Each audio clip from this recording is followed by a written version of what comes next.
월사 새벽기도에 오신 천안의 교회 모든 성도님들 진심으로 환영합니다. 우리 함께 찬양하며 아버지께 영광 돌리겠습니다. 338장 주 예수 십자가 보혈로 함께 찬양합니다.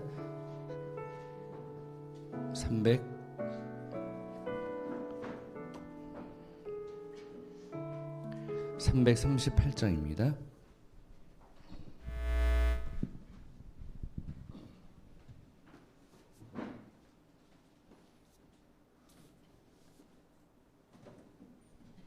(338장) 주 예수 십자가 보혈로.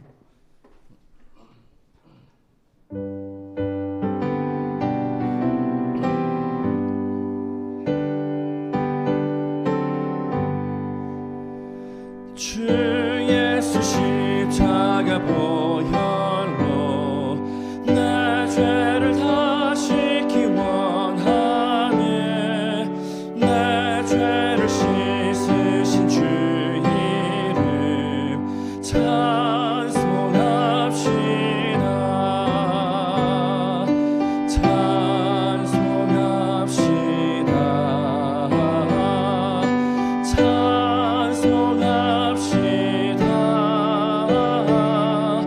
내 죄를 씻으신 주 이름 찬송합시다.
다 함께 묵상 기도하심으로 월사 새벽 기도회를 시작하겠습니다.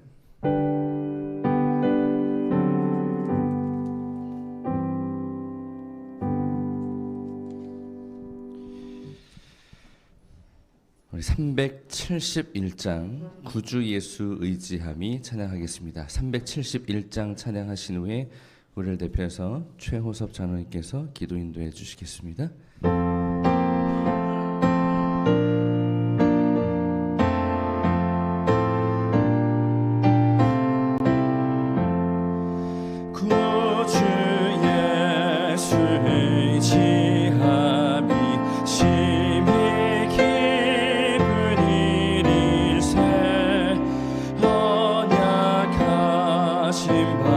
받았으니 의심하지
사랑의 하늘 아버지 하나님, 저희를 항상 지키시고 보호하여 주셔서 감사합니다. 바쁜 세상의 삶을 쫓지 아니하고 이른 아침 주님 계신 전에 모여 찬양과 말씀과 기도로 하루를 시작하게 하신 인도하심을 감사합니다. 매일의 삶에서 주님을 의지하고 주님 닮기 위해 노력하는 저희 되게 하여 주옵소서. 박상익 목사님이 대언할 하늘의 말씀으로 하루를 엽니다. 말씀 가운데 살아계신 주님 뵙는 귀한 시간 되길 바라오며 우리를 사랑하시는 그리스도 예수님 이름으로 기도합니다.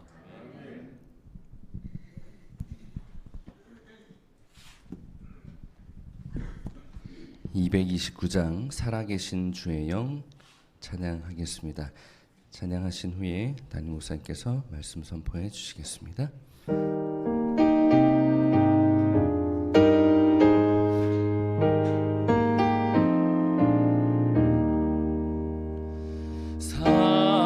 살아계신 주의 영 부어주소서.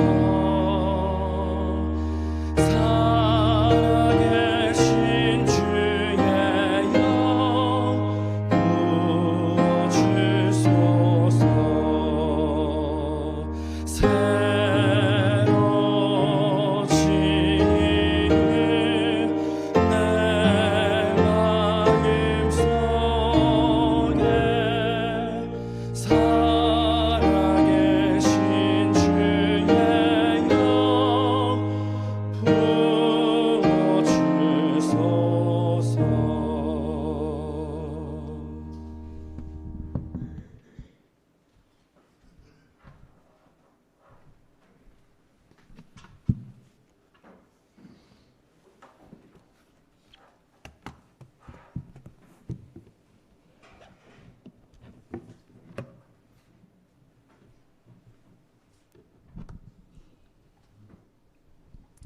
안녕하세요. 월삭 기도회로 오신 모든 분들을 환영합니다. 사실 여기 계신 분들 중에서는 어제 저녁 늦게까지 같이 지내신 분도 계신 것 같은데 몇 시간 안 돼서 다시 만났습니다.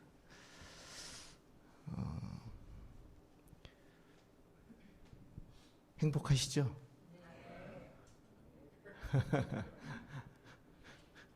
여기에 오신 분들은 아마 찐 교인들 오신 거죠? 아침에 일찍 이렇게 오신 거 보면 그러신 것 같아요. 무엇 때문에 행복합니까?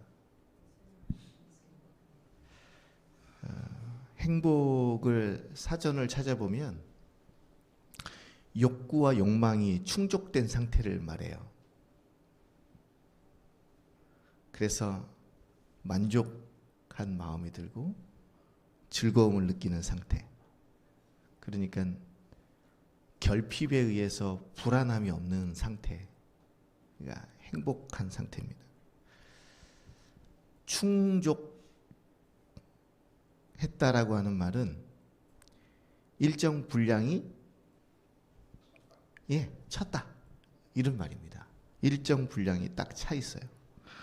일정 분량이 차 있는 상태를 충족했다고 하고 충족한 사람이 느끼는 게 만족이에요. 그래서 만족은 모자람이 없이 흐뭇한 마음입니다. 그러니까 충족은 채워진 상태고요. 만족은 채워졌기 때문에 갖는 마음이에요. 그러면 어떻게 보면 충족된 것과 만족은 같은 상태인 거예요.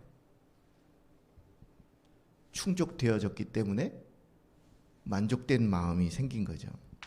그래서 이론상으로는 필요가 채워진, 즉 충족된 상태에 있는 사람은 마음가짐이 어때야 해요? 만족한 상태가 되는 거예요. 자신의 욕구와 욕망이 채워졌습니까? 만족한 상태는? 이게 조금 어려움이 있죠. 그래서 이론과는 다르게 불일치하는 경우가 있어요. 다시 말하면 충족이 됐는데 뭘 못하는 거예요? 만족을 못해요. 여러분 그런 경험 해보셨습니까? 필요가 채워지고도 남았는데도 불구하고 마음에 만족한 마음이 없어요. 저도 가끔 그렇습니다. 배는 부른데 화가 나. 왜 그러죠? 아니, 더 먹고 싶은데 배가 부른 거예요. 예? 그래서 배부른 게 화가 나잖아요. 좋은데 음식점 가면은 맛있는 걸 더 먹고 싶은데 배가 부른 거죠. 그러니까 충족은 됐는데 만족을 못한 것은 뭐 때문입니까? 욕구와 욕망이 다 채워지지는 않았어요. 그러니까 내 욕구가, 내 욕심이 내 만족보다 훨씬 더 커버린 거예요. 그래서 이런 경우가 참 많습니다. 그리고 이런 것들을 다 채우려고 도전하는 사람들도 있단 말이에요. 그래서 여기까지 채우면 되나? 만족하나? 그래서 뭔가 신기루처럼 계속해서 그것을 찾아 나가시는 분들이 있단 말이에요. 두 번째는 반대로 필요가 다 채워지지 않았는데도, 그러니까 충분하지 않은데 뭐 하는 경우가 있어요? 만족하는 경우가 있어요. 그거를 성경에서는 뭐라고 얘기합니까? 자족, 이렇게 얘기합니다. 자족. 자족은 스스로 넉넉하다고 느끼는 마음이에요. 그러니까 이것은 실제 수치는 다 채워지지 않았음에도 불구하고 이런 것들이 만족감이 느껴지는 경우에 스스로 채워졌다고 해서 자족이라고 얘기합니다. 성경에도 자족이 많이 나오잖아요. 그리고 자족으로 제일 유명한 분은 사도 바울입니다. 그래서 빌립보서 4장 11절 13절에 보면 여러분 아주 유명한 성경절이 하나가 나오는데 안 찾으셔도 알 정도입니다. 이게 너무 워낙 유명해서 텍스트를 풀로 읽어드리면, 내가 궁핍함으로 말하는 것이 아니라 어떠한 형편에 있든지 나는 자족하기를 배웠다. 그 어떠한 형편은 뭘 얘기하는가? 나는 비천에 처할 줄도 알고, 그 다음에 풍부에 처할 줄도 알고, 모든 일, 곧 배부름과 배고픔과 풍부와 궁핍에도 처할 줄 아는 일체의 비밀을 배웠다. 이렇게 얘기해요. 그러면서 내게 능력 주시는 자 안에서 내가 모든 것을 할 수 있느니라, 이렇게 얘기했어요. 그러니까 내게 능력 주시는 자 안에서 내가 모든 것을 할 수 있느니라, 요것만 외우잖아요, 우리는. 근데 그 앞에 텍스트가 굉장히 중요해요. 그러니까 뭐 하나님께서 내 욕구를 다 들어주신다는 얘기가 아니에요. 사도 바울은 자족하기를 배웠어야 그래서 자족하기를 배웠다라고 하는 말은, 자족은 훈련해야 하는 거예요. 배우는 거예요. 연습하고 이렇게 배워나가는 게 뭐예요? 자족이에요. 그래서 이 사도 바울은 이게 배부르건 배고프건 많이 가졌건 적게 가졌건 풍부하건 비천하건 이것에 대해서 있어서 채워지거나 없어서 궁핍한 게 아니라 그것과 관계없이 일체의 비결을 배운 거예요. 자족을 배운 거죠. 어디서 배웠는가? 내게 능력 주시는 자 안에서 배운 거예요. 다시 내게 능력 주시는 자 안에서 내가 모든 것을 할 수 있느니라를 다시 설명을 드리면 이런 거예요. 자족이라고 하는 말은 헬라어로 자신이라고 하는 말과 충분하다는 말을 붙여놓은 거예요. 그러니까 넉넉하고 만족한 상태를 스스로 채우는 상태죠. 아까랑 비슷합니다. 그런데 이게 굉장히 어려운 철학적 도달점이에요. 그래서 당시에 헬라의 스토아 학파의 철학자들은 최고의 어떤 경지에 이르는 것. 그러니까 사람이 왜 힘들어요? 왜 이렇게 어렵게 살고 하냐면 행복하지 않기 때문입니다. 근데 이 행복을 채우기가 어려운 것은 뭐가 들어갔기 때문이죠? 우리의 욕망이, 우리의 욕구가 너무 크기 때문이에요. 욕심이 크니까 이 상태를 뭐 해야 돼요? 제어해야 된다고요. 그게 철학이에요. 욕구를 제어해서 어떤 상태까지 내려오냐면 자족하는 상태까지 내려오는 거예요. 그게 중용이든 자족이든. 그래서 인간의 욕망이, 욕심이 제어될 수 있다. 그래서 이 욕망을 어떻게 제어하느냐에 따라서 이 철학의 학파가 나뉘는 거란 말이에요. 그래서 이 바울이 말하는 자족은 요거랑은 달라요. 바울은 인간의 욕망을 제어하는 게 아니라 인간의 욕망이 채워져야 되잖아요. 뭘로 채운 거예요? 하나님으로 채우는 거예요. 그런데 스토아 학파 철학자들은 어떻게 했다고요? 제어한다고요. 욕망을, 욕구를 제어해서 자족하는 마음이 들도록 하는 거예요. 불교는 어떻습니까? 모든 죄가 뭐로부터 시작된다고요? 욕심으로부터 시작된다고요. 그래서 불교는 이걸 다 비워내라고 하잖아요. 다 내려놔. 그래서 일체의 무력이 없어지는 상태는 가지고 있는 단 한 개도 다 내려놓을 수 마음이 있는 무소유의 상태가 되어야 된다고요. 얽히지 말라는 거예요. 관계적으로건 뭐 욕심이, 물건에 대한 욕심이건. 대충 이제 이 구도가 이해가 가시죠? 모든 문제는 다 우리의 욕망과 욕구를 다 채우지 못하는 욕심 때문에 그런데 어떤 사람들은 그것을 제어하려고 해요. 근데 사실 제어하는 게 쉽습니까? 어려워요. 도달하기 어려운 점이에요. 그래서 바울이 제안하는 거예요. 오늘 우리에게. 자족하라고요. 근데 그 바울이 제안하는 자족은 저절로 생기는 게 아니라 훈련하는 거다. 그 훈련을 통해서 사도 바울은 자족을 배웠다. 이렇게 이야기하는 거죠. 가난과 부요, 배고픔과 배부름, 풍부와 궁핍, 모든 과정을 자족을 통해서 배우는 거예요. 그래서 가난 가운데 어떻게 하면 불평하고 원망하지 않고 가난하면서도 감사하고 기뻐할 수 있지? 어려운 얘기죠. 부요한 가운데서도 어떻게 하면 교만하고 거만하지 않고 겸손할 수 있지? 어떻게 부요한데 자신의 것을 베풀고 섬기고 높은 자리에서 그렇게 할 수 있지? 그래서 이러한 배고픔이 있는 가운데에서도 이웃을 돌아보고 동병상련의 마음을 가질 수 있을까? 배부른 가운데서도 나만 실컷 먹고 남기는 것이 아닌 배고픈 이웃에게 함께 뭔가를 나눌 수 있는 마음이 어떻게 생길까?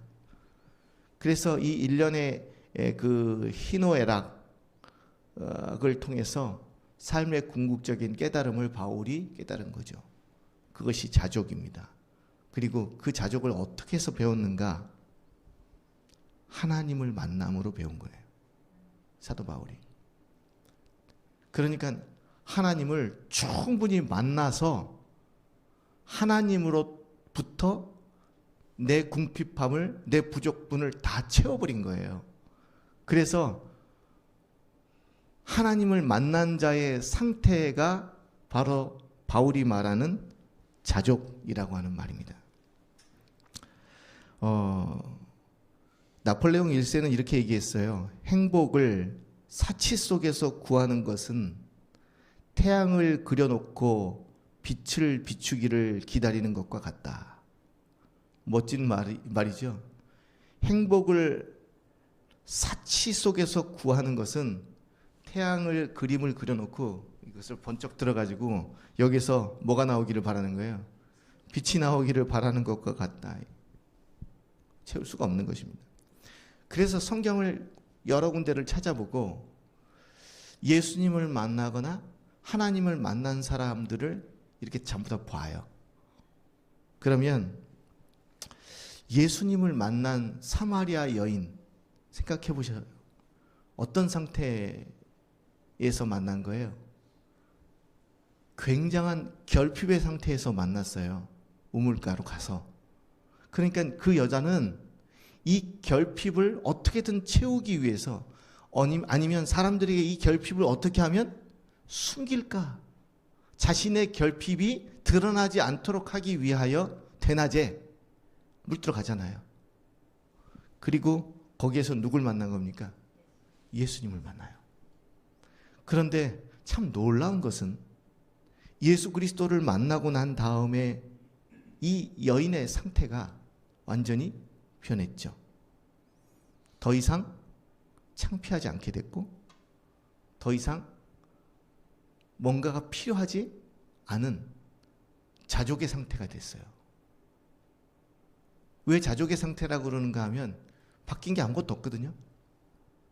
남편이 돌아온 것도 아니고 창피함이 사라진 것도 아닌데 그 여인은 물동이를 버려두고 만나기 싫고 마주치기 싫은 동네 사람들한테 뛰어들어가서 뭐라 그래요? 내가 메시아를 만났다. 이렇게 얘기하잖아요. 예수 그리스도를 만난 베드로를 한번 생각해 보자고요. 사실 예수 그리스도를 만나면서 베드로는 저울질을 해요. 어떤 저울질을 하는가 하면 내가 다 때려치고 예수님을 쫓을까? 아니면 계속 물고기를 잡을까? 이게 그렇게 할 만한 사람인가? 아닌가에 대해서 계속 마음이 이제 저울질을 하던 때가 있잖아요. 여러분들도 그렇습니까? 다 내려놓고 그냥 목사님 따라서 방문이나 다닐까? 이러신 분들도 계시겠죠.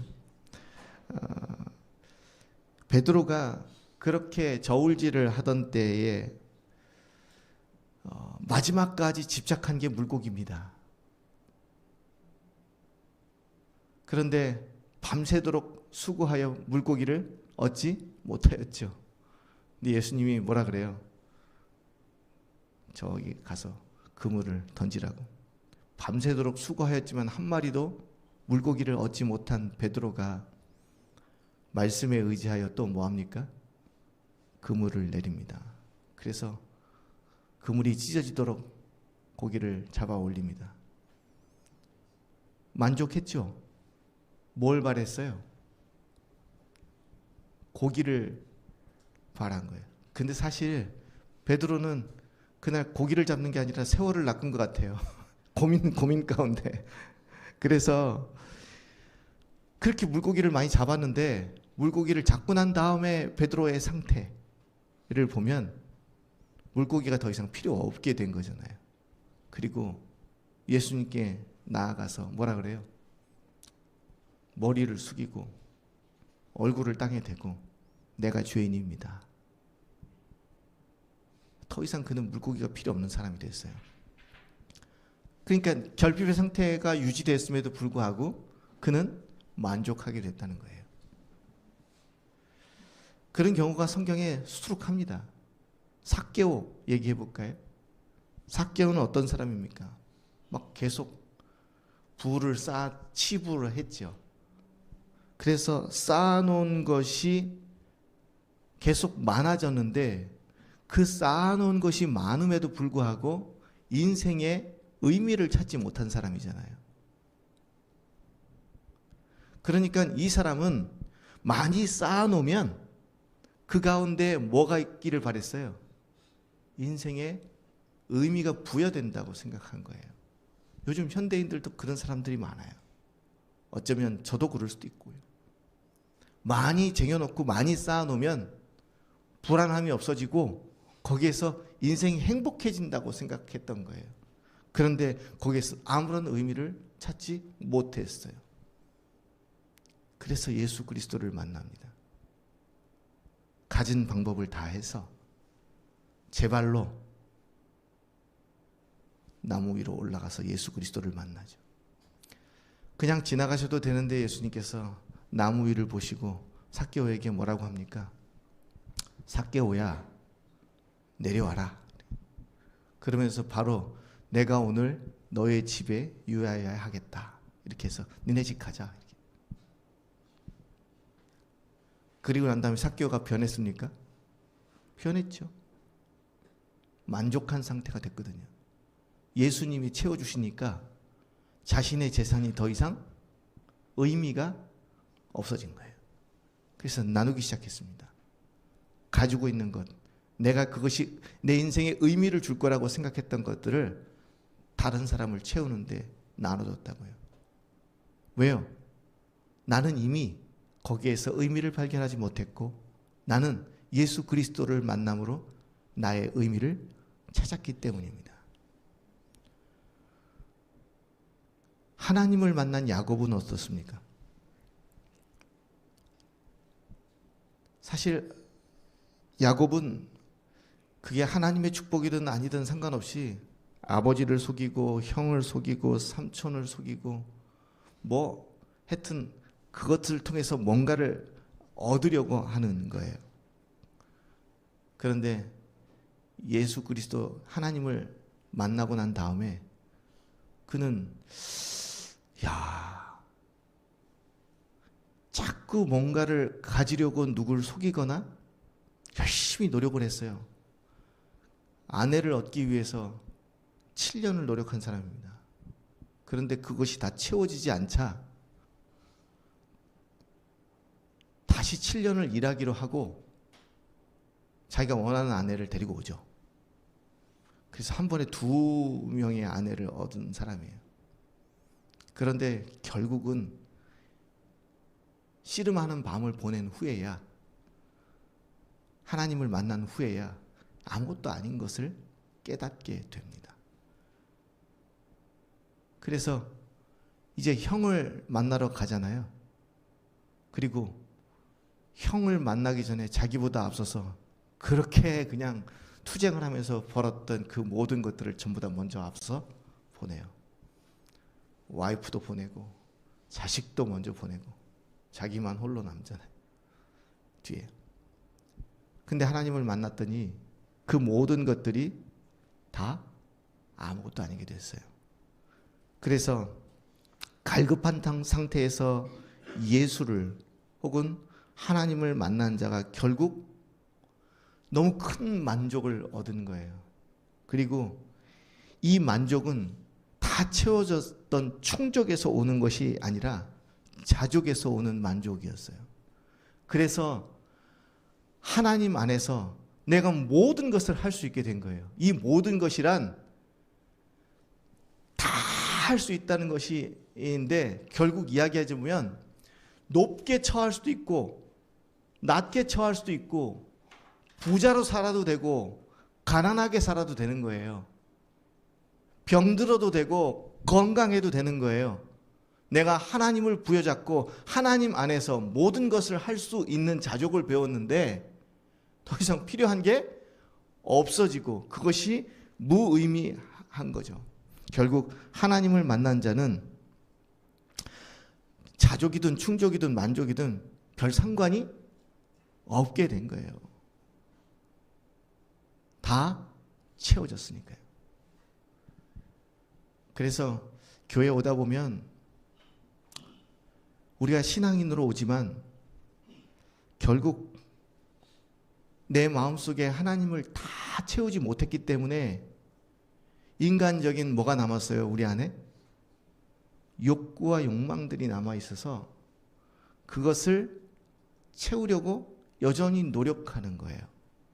그러니까 하나님을 제대로 채우면 그런 것들을 좀 내려놓고 그것이 물건이든 물질이든 아니면 관계적인 것이든 상관없이 다 이 자족하는 삶이 되고, 그 사람들이 자족을 했기 때문에 이것이 비교되는 것이 무의미한 거예요. 하나님을 만난 사람이 저 사람과 내 재산을 비교하거나 저 사람과 내 친구들의 숫자를 비교하거나 이런 게 의미가 없어져 버린 거죠.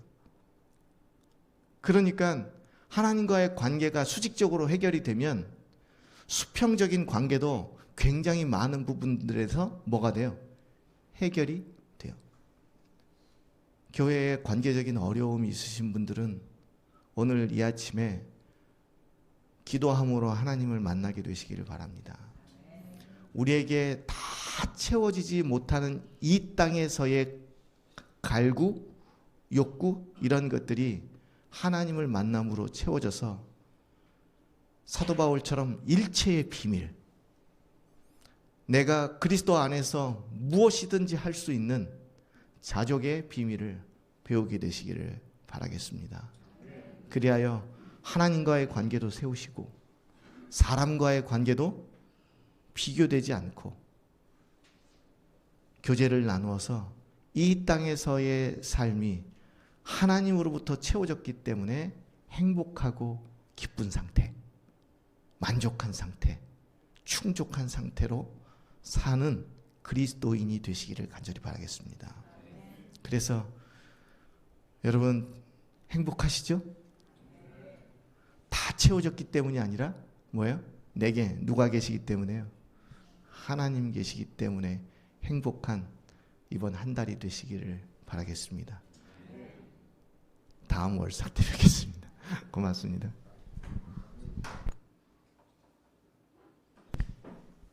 제가 기도하겠습니다.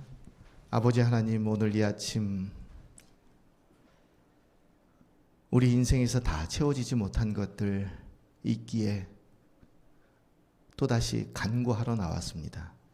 그러나 우리의 욕심을 버리지 못하면 하나님도 채울 수 없음을 우리가 알게 되었습니다. 주님, 하나님 만나고 자족하게 하여 주시고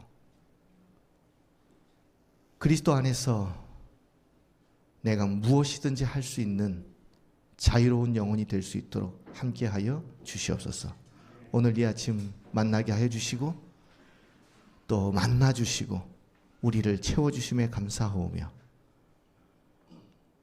이 한 달 동안 주님 우리 교우들을 붙들어 주시고 지켜주시며 매 순간 하나님을 만나는 경험을 통하여 채워지는 이 한 달이 될 수 있게 하여 주시옵소서.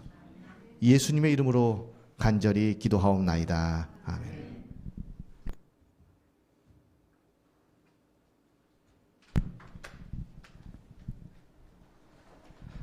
이 시간 개인기도 시간입니다. 오늘은 침례를 준비하고 있는 영혼들을 위해서 기도해 주십시오. 우리 교회 침례식이 4월 8일에 예정되어 있습니다. 돌아오는 안식일입니다. 침례를 준비하는 모든 분들을 잘 준비시켜 주시고 사탄이 틈타지 않을 수 있도록 기도해 주시기 바랍니다. 그리고 구도자와 초신자분들을 위해서 함께 기도해 주시고요. 또 천안의 교회의 4월 한 달 사역을 위해서 함께 기도해 주시기 바랍니다. 또 교회에서 지금 대신방을 진행하고 있습니다. 대신방 모든 일정들이 주 안에서 순조롭게 진행될 수 있도록 기도해 주시기 바랍니다. 그 외에 개인의 기도 제목을 가지고 기도하도록 하겠습니다. 기도하겠습니다.